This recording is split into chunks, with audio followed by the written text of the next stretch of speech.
और कोई हमारे बच्चा ने हमारी आंखों के सामने और काट दे और खा जावे और हमारी पार बसावा नहीं, तो हम क्या करेंगे? हम रोएंगे बैठ कर। और वो टक्कर परमात्मा का टकराओगी जाके वो कराहट, और उसका फिर रिएक्शन होकर और फिर उसका बहुत ज्यादा मार बना करती है।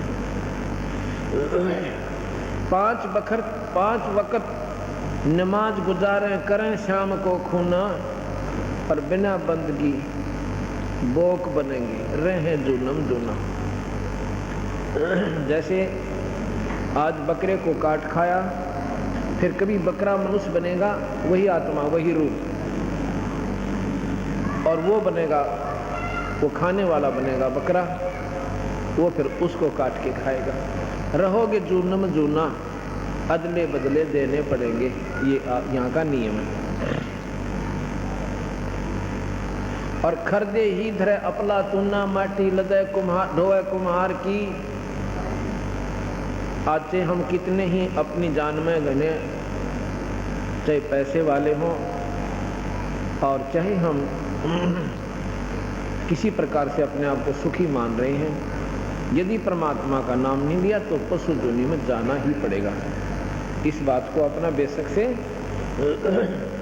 पल्ले का गांठ लगा लेना। उसके बाद बताते हैं, वेद पुराण शास्त्र पढ़ दे कथा कहें चितला के। वेद पुराण शास्त्र पढ़ते और कथा कहें चितला के, और गीता जी का सार सुनावे मीठी बात बना के। महाभारत रामायण समझा के महिमा कहें उस काल करतार की। रामायण, महाभारत, गीता जी, चारों वेद, पुराण 18, 6 शास्त्र, ये काल भगवान तक ही जानकारी देते हैं, निरंजन तक, ब्रह्म तक की जानकारी है। और गीता जी में स्वयं कहता है मैं काल हूं अर्जुन और सबके खाऊंगा। रामायण के अंदर भी भगवान विष्णु अवतार रामचंद्र जी आए, उस काल के दबाव से प्रेरणावश ऐसा कारण बना दिया कि नारद ने श्राप दे दिया, और नारद के श्रापवश भगवान रामचंद्र यानी विष्णु पूरा जन्म दुख पाकर गए। जिसके बच्चे कहीं, पत्नी कहीं और स्वयं कहीं, वो जिंदगी भर सुखी नहीं हो सकता, चाहे कोई भी क्यों ना हो। अगर कोई सुखी होता है तो आप ऐसा अपने ऊपर उदाहरण समझ कर देखना। आप कहीं हो, आपके बच्चों ने आप निकाल दो, आपकी पत्नी को निकाल कर देखो, और उसका ये नहीं मालूम कहाँ आसरा होगा। और गर्भवती, इससे बड़ा दुख इंसान को नहीं हो सकता। अब हम कहाँ समाधान दे देते हैं कि वो तो लीला कर रहे थे। लीला नहीं कर रहे थे, वो नारद जी का दिया हुआ श्राप भोग रहे थे। ये 3 ताप के अंतर्गत आता है। तुम कौन राम का जपते जापम, अर्थात मिटे ना तीनों ताप। इन भगवानों के अपने ही 3 ताप के अंतर्गत किसी ऋषि का रुष्ट हो जाना, उसको श्राप दे देना, वो ये काट उसको खत्म नहीं कर सकते, स्वयं भोगना पड़ता है।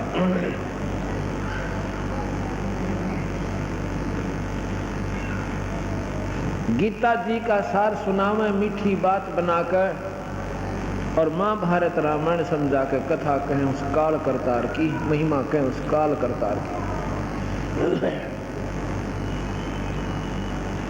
आपने गीता जी को सुना होगा। गीता एक अनमोल शास्त्र है इस ब्रह्मांड की। वेदों के बाद दूसरा नंबर गीता जी का आता है। वेद वो श्रेष्ठ शास्त्र हैं जो ब्रह्म तक की पूर्ण जानकारी देते हैं, पर आगे का बेरा कौन है। गीता जी भी ब्रह्म तक की उपासना, साधना, उसका प्रतिफल तक की जानकारी देती है। उस परम पिता परमात्मा का इशारा जरूर से, पर साधन पाने का नहीं है, विधि नहीं है।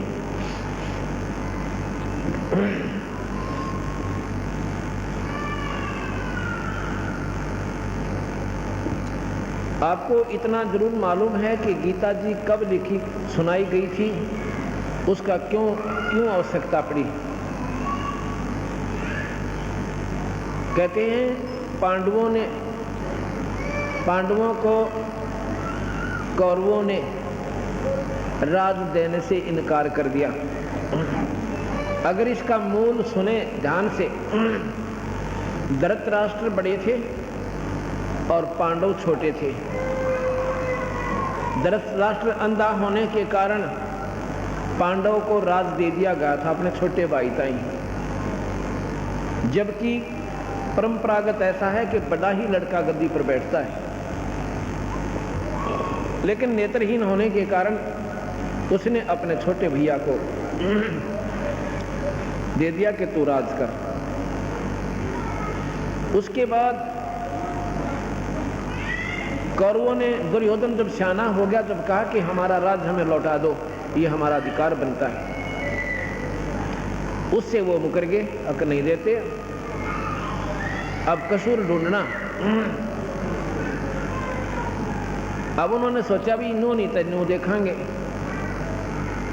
दुर्योधन उसको, युधिष्ठिर को जुए में राजी कर लिया, जुआ खेलन खातर, और जुआ खिला लिया। जुए में सर्वराज को जीत लिया और द्रौपदी तक को जीत लिया। बताओ, बुद्धिहीन अपनी पत्नी को भी दांव पर लगा दिया। अरुण की हम कथा सुने, अरुण का आचरण देखें। कम से कम राज तो जिताया सो जिताया था, तब तो उठ का जानता, अपनी पत्नी भी जुए पर ला दी। अब इन इतिहासों को हम पढ़ते हैं, इस पे बताओ कौन आचरण करे। अब उन्होंने जुए में जीत लिया। अब पांडव कहते हमें राज दो। ये क्या बात हुई भाई, जुए में दुनिया आ रहे से, फिर कौन दे उसने वापस। अब देखना इसके मूल को, हम कहाँ अपने आप को सेटिस्फाई कर लिया, अपने आप को आधारित कर लिया भाई कौरवों का दोस्त था, पांडवों का कोई ना था। अब दोस्त तो यहाँ आप ही देख लेना किसका था। अब वो नाटक में हम कौन देते, हमने जुएम जीत रखा है, जुएम जीती हुई चीज ने कौन दे। आखिर में उनका झगड़ा होने लगा। भगवान कृष्ण ने कहा भाई झगड़ा ना करो दुर्योधन, इनको तू राज दे दे। वो कहने लगा जी राज नहीं दूं, हमने तो जुए में जीत रखा है, क्यों दे दूं राज कि मैं खाला का घर से, और हमारा तो फंडामेंटल राइट है, तो हमारा जन्म सिद्ध अधिकार है। जब मेरे पिताजी राजगद्दी पर बैठे थे, बैठना चाहिए था, उन्होंने इंसानियत की कि पांडु को, मेरे चाचा को कुछ दिनों के लिए राज दे दिया, ये तो अधिकारी बन बैठे। अब नहीं दो, अब तो हमने जुए में जीत लिया। आ गया भाई, देख लो तारी मर्जी से, तो भाई भाई से लड़ो मत ना। दूसरी बार फिर जाता है कि दुर्योधन कोई बात ना, गलती हो जाया करे, थारे भाई से आपस में फैसला कर लो, लड़ाई अच्छी नहीं। फिर भी नहीं माना। तीसरी बार जाकर कहते हैं दुर्योधन तू 5 गांव दे दे, बाकी मैं आप सुलट लूंगा, भाई इनका भी मन राजी हो जाएगा। ये वैसे तो मान नहीं रहे, इन्होंने भी अभिमान पकड़ लिया, अहंकार मान लिया, तो 5 गांव दे दे और इनको मैं अपने आप मना दूं। उसको भी मना कर दिया। फिर कहने लगा भाई देख लो थारी मर्जी, लड़ना अच्छी चीज तो होता नहीं, लड़ाई माड़ी चीजों से, इसमें ना जाने किसका सर्वनाश हो जाए। अगर मान ले दुर्योधन तुम ही हार जाते हो, फिर ये कतई जाएगा आपके हाथों से। कहने लगा जी जाएगा तो चला जाएगा, पर ऐसे हम दें को ना। चलो भाई, पांडवों को भी कहा भाई तुम टाल रहे दो की बात होगी, जब की लड़ाई में दरिया है ना मान्य जी, अगर ना हम तो जी लेंगे। अच्छा भाई, पर एक ख्यास करना ना, तो मैं हथियार उठाऊं हैं, एक तरफ मेरी सेना होगी, एक तरफ मैं होऊंगा, जुन सा जुन से न चाहिए वो ले लेंगे।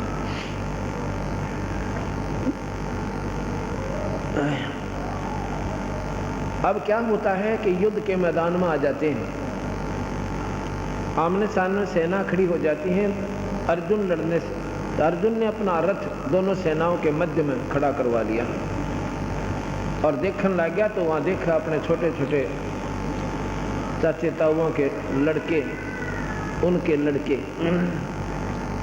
अपने भतीजे और बहनों के बटेऊ, रिश्तेदार जिनके साथ रोज खेलने जाया करते थे, बैठा करते थे, मीठी मीठी बात बतलाया करते थे, उनको देख कर एकदम शर्मिंदा हो जाता है। अपने विचार लाता है कि इन मासूमों को मारकर अगर मैं राजा भी बन गया तो मुझे क्या मिलेगा? इस खून से सने हुए राज के ठाठ से अच्छा तो हम भीख मांगकर खा लें तो भी चोखा है। अपने मन में संकल्प करके रथ के पिछले हिस्से में बैठ जाते हैं। वहां पर काल निरंजन, वो ज्योत स्वरूपी भगवान काल, 1000 भुजा का मालिक, जिसने 1 लाख जीव रोज खाने हैं, जिसे ब्रह्म की संज्ञा से जाना जाता है, उसने देखा कि बात बिगड़ गई।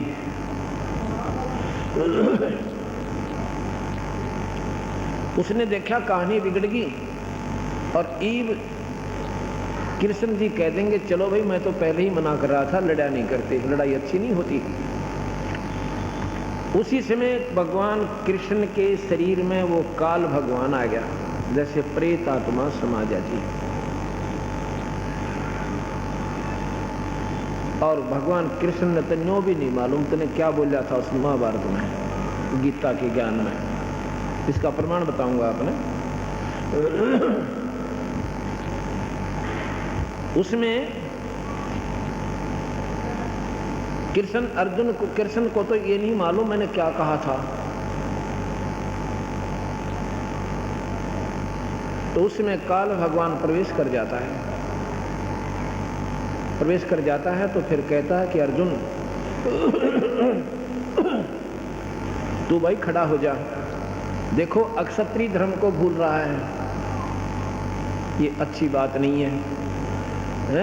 और जो अगर अक्षत्रिय ऐसे ही अपने कर्म से गिरने लगेंगे तो ये संसार में कैसे बात बनेगी।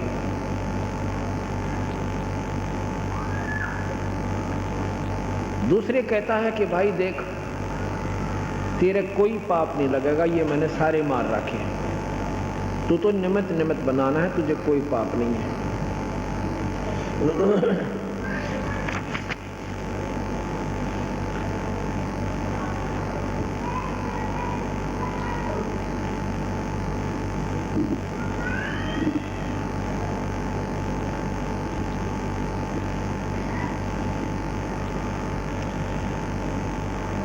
अठारहवें अध्याय के 66वें श्लोक में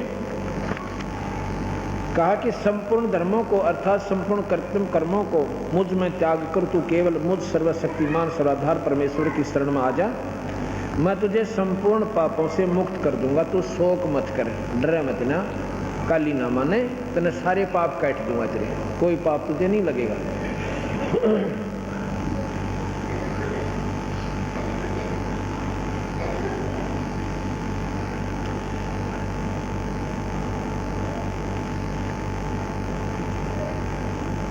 अब महाभारत शुरू हो जाता है।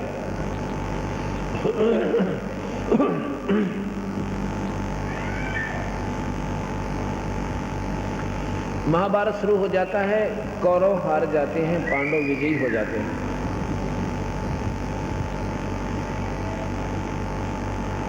उसके बाद युधिष्ठिर को राजगद्दी पर बैठाना चाहते हैं। युधिष्ठिर राजगद्दी पर बैठने से मना कर देता है, कहता है क्यों नहीं बैठ रहे? और कृष्ण जी कहते क्यों नहीं बैठते गद्दी पर, कि मैं कल सुबह और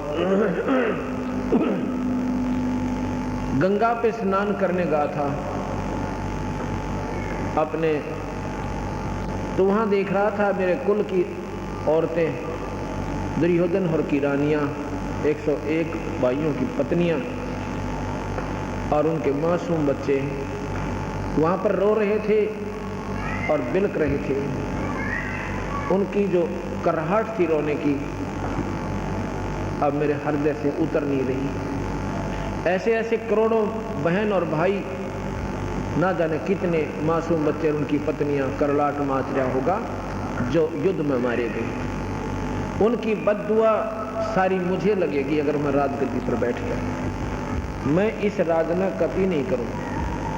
कृष्ण जी ने बहुत समझाया। आखिर मैंने बोला भाई एक काम करो, देखो राजा लोग ऐसे ही करते आए हैं, एक यज्ञ करो, यज्ञ करने से तुम्हें पाप नहीं लगेंगे जो युद्ध में किए थे।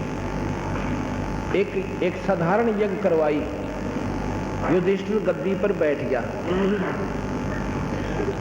कुछ दिनों के बाद क्या हुआ, युधिष्ठिर जी को बहुत बुरे बुरे स्वप्न आने शुरू हुए।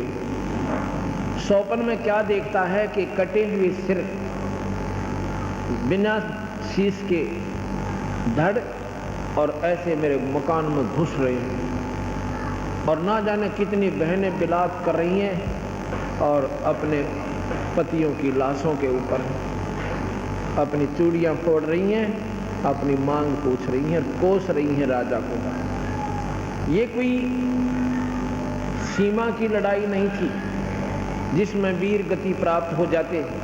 ये तो दो भाइयों का बंटवारा था और उस बंटवारे पर लठ बजवार दुनिया मरवा दी।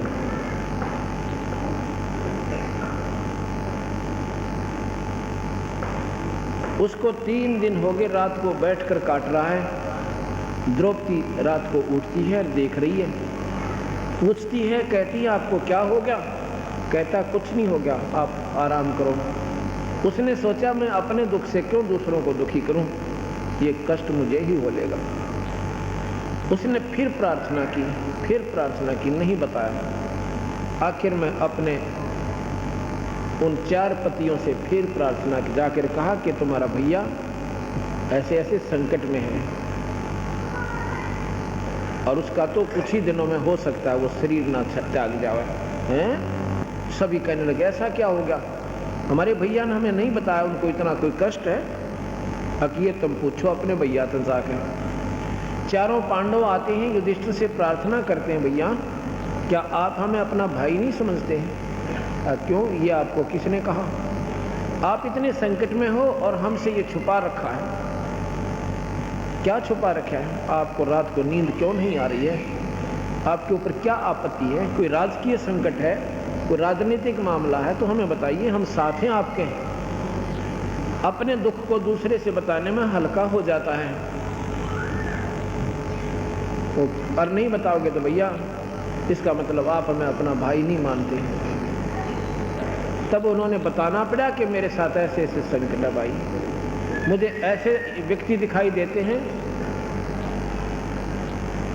स्वप्न में जैसे जिनके सिर कटे हुए हों और ना जाने कितने को हमारे घर में घुस रहे हैं और उनकी शक्ल देखकर मेरा तो कलेजा धड़कन लग जाए, दिल धड़का भाई, मुझे नींद नहीं आ रही है। चलो भगवान कृष्ण के पास चलते हैं, इसका कारण तथा समाधान पूछेंगे।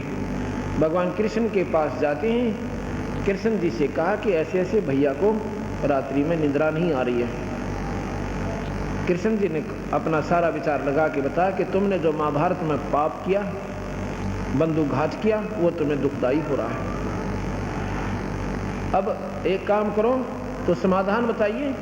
एक अश्वमेध यज्ञ करो, सारी पृथ्वी के जीवों को बुलाओ, सभी देवी देवताओं को आमंत्रित करो, सभी ऋषि और मुनियों को आमंत्रित करो और एक शंख रख दो पंचजन्य, पंचायन भी बोलते हैं उसको, पंच आनन, आनन माने मुंह, 5 मुंह का शंख 170 स्टेज बनाकर न्यारी बिन से उस पर रख दीजिए। और जब ये शंख अपने आप बजेगा, कब बजेगा? जब कोई पूर्ण संत, और भाई पूर्ण परमात्मा का नुमाइंदा संत रोटी खा जाएगा। और भाई न्यो ना बेरा सबको आमंत्रित करो, ना बेरा किस बेक में वो परमात्मा का प्यारा हंस आ जाए। अब अर्जुन का एकदम माइंड में स्ट्राइक होता है कि भगवान तो गीता में कह रहे थे कि तुझे पाप नहीं लगेगा, और अब ये पाप हमारे ऊपर कितना आ गया भाई, कैसे हो गया? एकदम पसीना आ गया भीम का, अर्जुन का, क्योंकि अर्जुन तो अपने कानों सुन रहा पर कुछ नहीं बोला। क्यों नहीं बोला? कि कहीं मेरे भाई के मन में ठेस ना पहुंच जा। अगर मैं वाद विवाद करूं भगवान गेल्या और युधिष्ठिर नो महसूस ना कर दिया 2 रुपये लगने 10 रुपये खर्च होने जा रहे थे और बाइक ने अच्छे नहीं लगे, इसलिए वाद विवाद कर रहा है। मेरे संकट को ठीक हो मयूराज जी को इन्हें चुप हो गया, कति पानी पी गया, शांति करी कर तरह की, फिर देखेंगे। अच्छा भगवान जैसे आप कहोगे ऐसे ही कर लेंगे। अश्वमेघ यज्ञ की तैयारी हुई, दूर दूर के भूप जिसमें 33 करोड़ देवता, 88,000 ऋषि, 12 करोड़ विप्र ब्राह्मण, उसमें के ब्राह्मण होते थे। ब्राह्मण सोई जो ब्रह्म पहचाना वह मांग का नहीं खाया करते, दुनिया को गुमराह नहीं करते थे, अपनी भक्ति में आरूढ़ रहते थे और ज्योतिष के माहिर होते थे।